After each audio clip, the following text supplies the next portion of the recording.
a questionable warning and, frankly, directive from President Trump just moments ago, as well as his top health officials from the White House.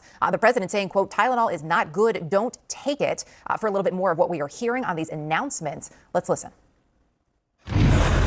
Effective immediately, the FDA will be notifying physicians that the use of let's see how we say that. Acetaminophen. Is that okay? Which is basically commonly known as Tylenol during pregnancy, can be associated with a very increased risk of autism. So taking Tylenol is not good. The president there just moments ago, as you heard him, alongside him, HHS Secretary Robert F. Kennedy Jr., as well as CMS Administrator Dr. Mehmet Oz and others, all claiming as well there is a link that they say they have found between autism in children and the pain reliever acetaminophen, of course known as Tylenol by its brand name, when used.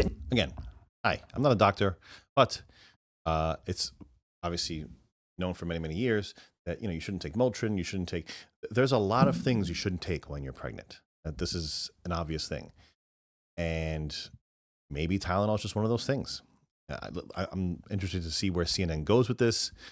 Obviously they cut it to make him look like an idiot. Obviously, that we kind of know that. That's how that's going to play out. Can't say acetaminophen. Who gives a shit? And then when he says don't take it, they didn't let the rest of the clip play on. But that's their shtick. That's what they're going to do. They're going to stick to it. But let's see where the left media goes with this story. During pregnancy. Now, let's reset here with the facts of what we do know and the science. Acetaminophen is currently considered the safest pain relief option for pregnant women. Administration officials now are advising women, however, not to use it early in pregnancy unless they have a high fever. The health secretary saying that at this point there are no other options, so that doctors should still use their best judgment, but then went on to warn that they believed as well that this was associated with potential liver toxicity, even claiming it could prolong viral illnesses in children. The administration, as part of this announcement today, is also saying that folinic acid, that's a supplement, also you may know it as leucovorin, is a way to decrease the symptoms of autism. Secretary Kennedy has, of course, previously promoted debunked theories which link vaccines to autism. And listen to how they phrase that. He's promoted debunked theories. I mean, I'd be interested to see, her to, bring those out to the forefront, see what they actually are, rather than just say he's been linked to debunk theories. And that's also another way of they're very careful in the news business now. They've been sued time and time again. So the phrasing of that is extremely telling, right? He's been linked to debunk theories. She didn't say he stated as a fact theories that later became debunked. So that's very important when you're watching this stuff, when you're consuming this stuff, when you're talking to people out there that they're going to take something like that and they're going to run with it. They're going to say he spouted debunked theories. No, that's not what she said. Not what she said. They're very cautious and very careful about what they say because they understand that the lawsuits are right around the corner if they F up, like they've been doing. Of autism, Secretary Kennedy has, of course, previously promoted debunked theories which link vaccines to autism. Right, promoted debunked theories. It's a little. I'd be really interested to see what she's talking about. What is she actually getting at here? And he was just bringing that up again moments ago as we were coming on the air here at the top of the hour. The secretary, and just pardon me as I look at my notes here, noting that they are now investigating, in his words, multiple areas of causation when it comes to vaccines. He claims that 40 to 60% of mothers who have children with autism believe that there is some link to a vaccination. The secretary also claiming that these women have been gaslit, he says, by the science, which has found that there is, in fact, not a connection between vaccines and autism. But he is saying now that this is something that he has directed his agencies to look into.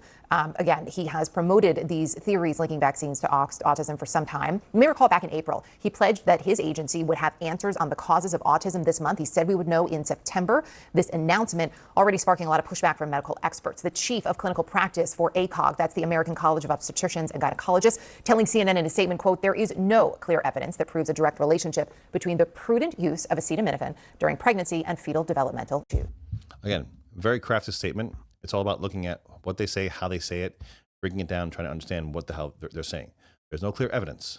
Okay, maybe they don't have the evidence that proves a direct relationship between prudent use of acetaminophen. Well, what does that mean? Again, that's not a medical term, right? Prudent use of acetaminophen. So, I mean, on the box, it probably says, you could take 500 milligrams, I don't know, 4 times a day. Maybe without, if fever persists within whatever 5 days or whatever, then stop taking it. Would that be considered prudent use? Should a woman take that acetaminophen every 4 hours? Would that be prudent use? What does that mean? Prudent use. I mean, you can clearly you clearly heard her say that the administration is saying that as of right now, if you're experiencing a high fever, take the Tylenol. We don't have anything else that's would that be considered prudent use? I would consider that prudent use. If this doctor's saying the same thing, then maybe they're actually on the same page, but they're just trying to spin up bullshit, right? If the prudent use is you have a fever, try not to take it, but if you have a fever and it's getting elevated, take the Tylenol to bring down your fever. Okay. I can get, maybe everyone's actually on the same page, but they're trying to spin it up as if, no, the administration is doing something that's wrong. I think the bottom line here is, as of now, if a woman has a headache or if she's experiencing some type of muscle ache or stuff like that, don't take the Tylenol. That's essentially what it seems like they're coming to. The conclusion they're coming to is try to do other things rather than take Tylenol, with the exception of obviously having a fever, or I'm sure there's going to be other exceptions to the rule. But for the most part, if you have a headache, if you have muscle aches and pain, stuff like that, try to restrain from using Tylenol. Use other things. Use a cold compress. Use a hot compress. Try to get a massage if it's a muscle ache. Try to use other things. Maybe take a hot shower. Take a hot bath. Try to use other things rather than Tylenol for situations where you may not necessarily need it. That's what I'm gathering from this. They're off on a tangent trying to discredit the administration, discredit what they're doing with the Maha movement. I don't think it's going to work out. Ultimately, it might. These campaigns of fake news that they get legs. It's very easy to put clicky sounds. Little TikToks out there and get everybody up in a frenzy. But let's see where else they go.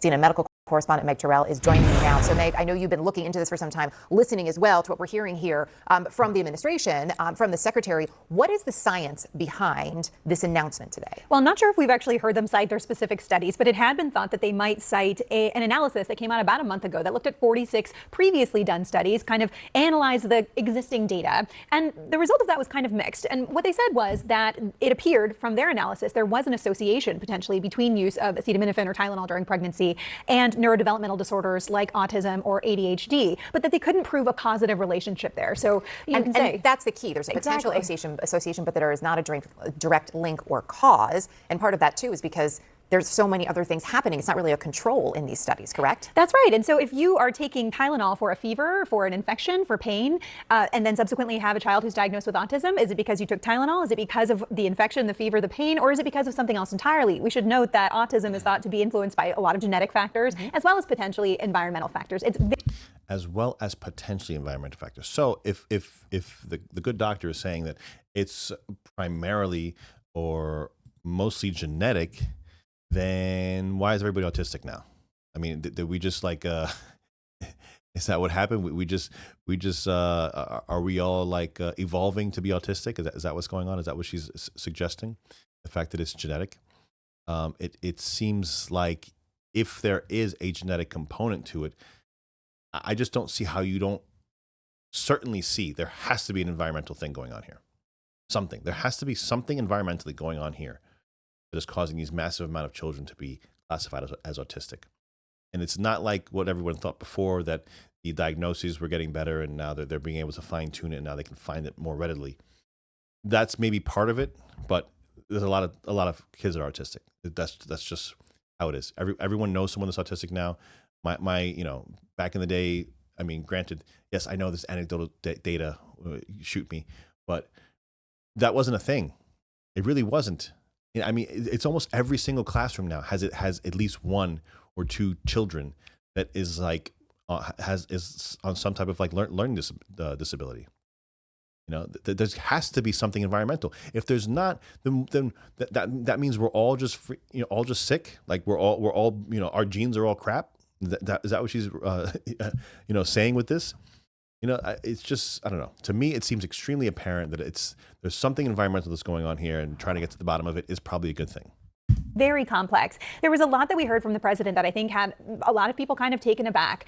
One thing that I think folks will find potentially problematic is this idea that he suggested Tylenol should only be used during pregnancy for very, very high fevers if you can't tough it out. And it's dangerous to not treat a fever during pregnancy. And so Tylenol is a really important medication to be able to use to treat fever. And so the data... Maybe it's dangerous to take Tylenol. And, you know, when you have people that have been... It's very difficult to spin back on what you've been taught, what you've known, and you know, your indoctrination as becoming a doctor, that's part of it. You know, to turn against the medical establishment and to throw out everything that you've been learning is a hard thing to do. But it happens all the time, right? We learn new things. The new science comes out, new studies, new revelations. A lot of the things in the medicine space, right? The pharmaceutical space those waters are very muddy. They're very muddy. There's a lot of money going all over the place. And if you don't think that that's part of the equation, then you're just not being honest with yourself. They don't necessarily support what we heard from the president. So in terms of, and just remind us, right, the reason that it is so dangerous not to treat a fever during pregnancy is not just for the woman who is pregnant, it is also for the fetus and the potential damage that could be inflicted upon. That's right. Yeah, there can be safety issues if you have a fever during pregnancy for the developing baby. So as you talk about, so in terms of, and you're right, we are hearing a lot. I mean, the president's saying, don't take it, saying there's no downside in not taking it. That is not accurate based on what we know from the science and from the medical community. That's right. It can be dangerous to allow a fever to go unchecked. Yeah, but see, did you get that switch? Did you catch that? The president is saying don't take it, and that could be dangerous. Well, he didn't say don't take it. His staff didn't say don't take it. He said don't take it unless you have a high fever. So again, it's a 3-card Monty that they always play. This is how they do it. It's very predictable. You know, we know where this is going and how this is going to play out. The president's saying, don't take it, saying there's no downside in not taking it. That is not accurate based on what we know from the science and from the medical community. That's right. It can be dangerous to allow a fever to go unchecked. One thing he did say that we do know is true is there isn't an alternative. I mean, Tylenol is considered the safest option when someone is pregnant, if they are experiencing pain, if they are having a fever. Secretary Kennedy basically saying, we'll leave it up to the discretion of the doctor, but go with as low a dose as possible. Well, and that's good medical advice generally. I mean, we've had babies. We know when you're thinking about taking a medication during pregnancy, you ask your doctor about everything. And it's always recommended, especially during pregnancy, but generally for painkillers, you shouldn't take a higher dose than you need. The smallest dose for the shortest period of time is always the advice, in moderation, and especially during pregnancy, talking with a healthcare provider. So a couple of the other things that we heard, and I'm hoping you can help me fact check this from the president, is he was saying that he believes there is no autism in the Amish community, talking about there's no Tylenol. He also said that in parts of the world that do not use Tylenol, he specifically said Cuba, he didn't believe acetaminophen was available there, that there was also no autism. Are either one of those statements factual? Are they accurate? They, as far as we know, are not. And, you know, one of the things about the Amish thing, this has come up quite a number of times, that was about vaccines. That often is about vaccines. And this idea that the Amish community doesn't vaccinate. That, according to data, doesn't appear to be true. The Amish community appears to vaccinate. There aren't great data necessarily showing exactly how much, but they do apparently use vaccines. They do also have rates of autism. The rates that we've seen in studies tend to be lower than the rates for the overall population that we've seen, but there can be genetic differences. There can be other environmental differences that don't explain that. And so many studies have shown that there are similar rates of autism among vaccinated and unvaccinated children generally. We didn't necessarily expect to hear vaccines coming up today. No. We were expecting to hear about acetaminophen or Tylenol. So the fact that that came into the conversation so early suggests that this conversation isn't done. You also heard the president. Why would the conversation be done? It's just getting started. Conversation is just getting started. You know, it's yeah.